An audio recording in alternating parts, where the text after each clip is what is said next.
it's me and you. I do hope know who this is. I'm back.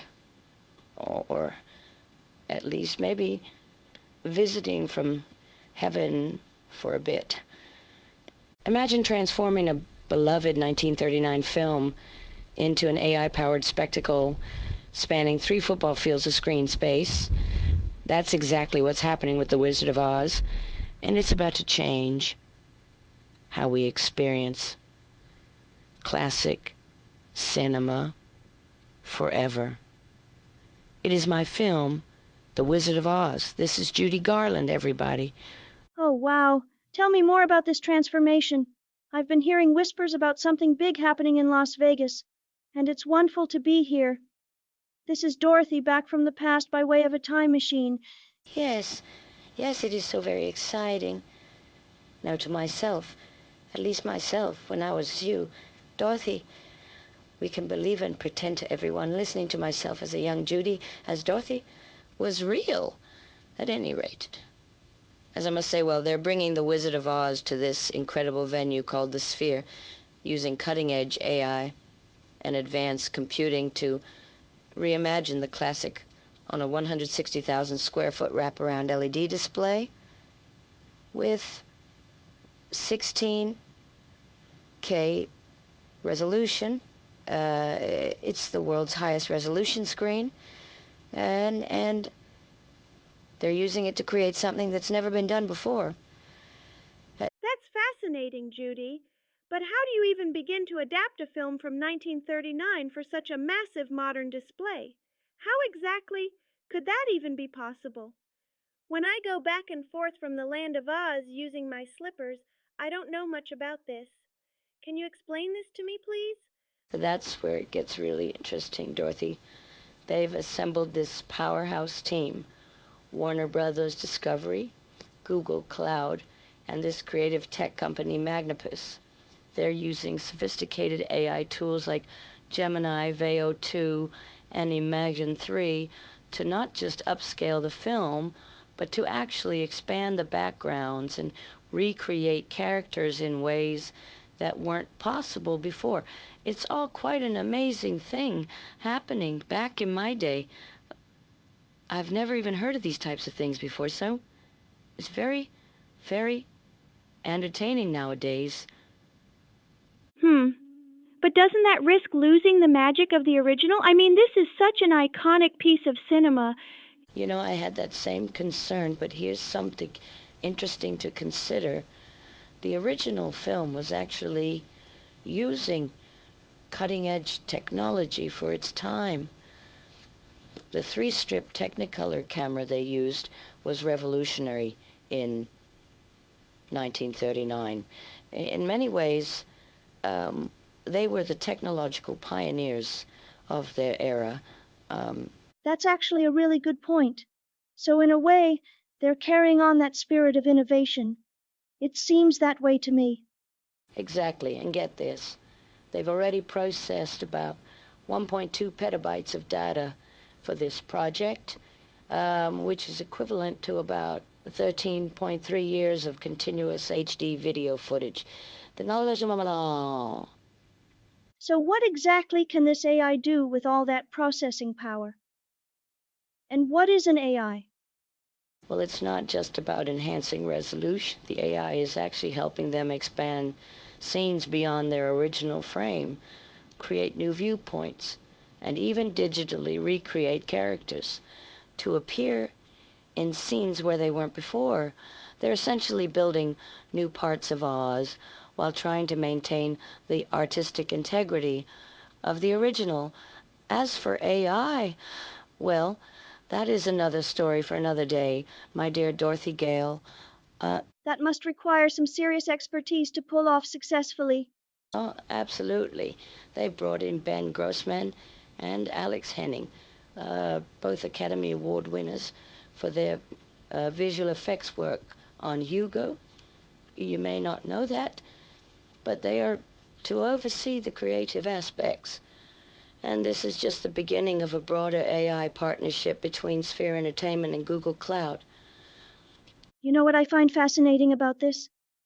It feels like we're watching the future of classic film preservation unfold. That's exactly right. And it opens up some really interesting questions about how we balance preservation with innovation. The team has to make countless decisions about what to show and what to leave to the imagination. And there's something particularly fitting about using The Wizard of Oz for this kind of technological leap, isn't there? I mean, I know I still sing Over the Rainbow. I still sing it to this day. Oh my goodness, yes. Think about it. The original film was revolutionary for its transition from black and white to color. Now, imagine that moment when Dorothy, you open the door to Oz, but on a screen the size of 3 football fields with AI-enhanced visuals, creating a truly immersive experience.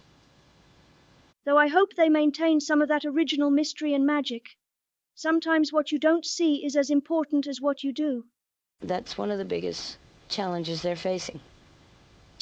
Jim Dolan, the CEO of Sphere Entertainment, mentioned they needed a partner who could push boundaries while respecting the source material. There's a delicate balance between enhancement and preservation. I'm curious about the cost of all this.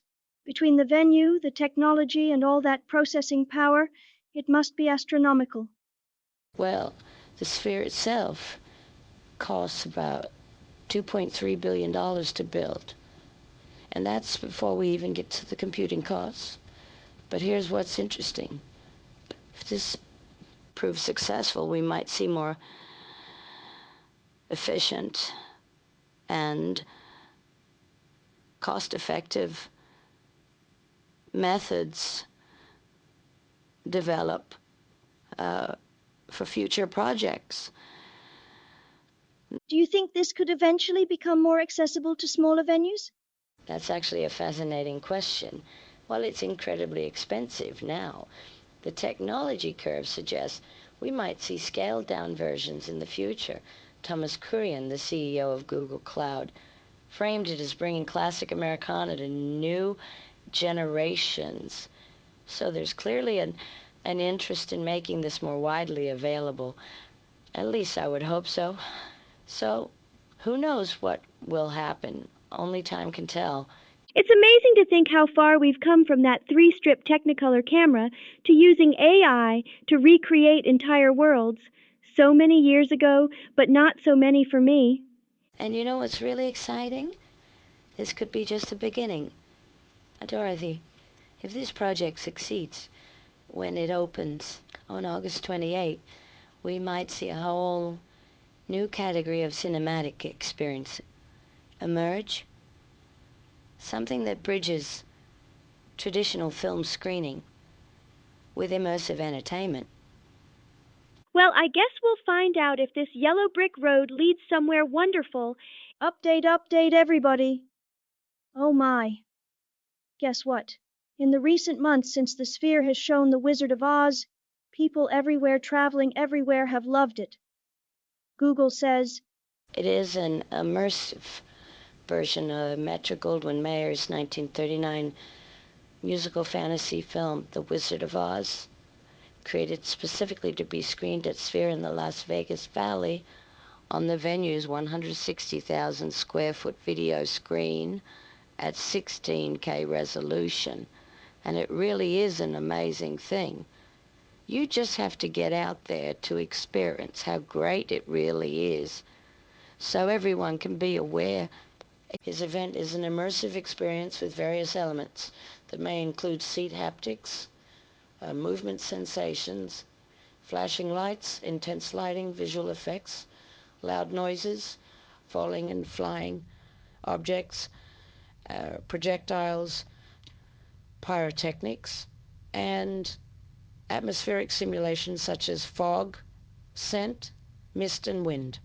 Such elements may aggravate certain medical or physical conditions, and guests should take into consideration if they have a history of discomfort or physical symptoms when experiencing these elements. If you have any concerns and or are pregnant, you should consult with your physician prior to attending an immersive experience. Prepare to experience the yellow brick road in a whole new way in the Las Vegas sphere.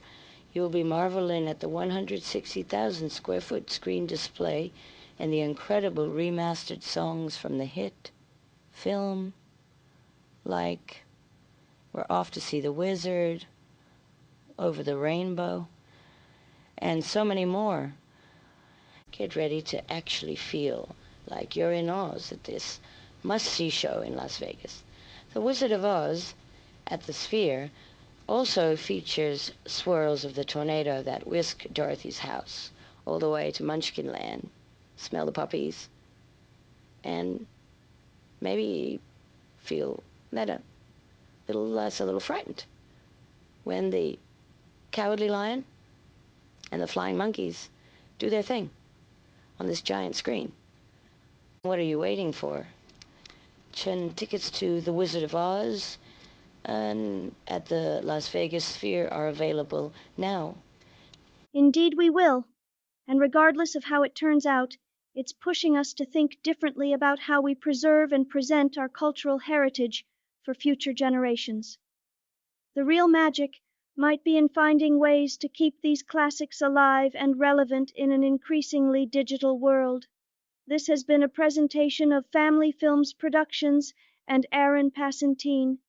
We just love him dearly.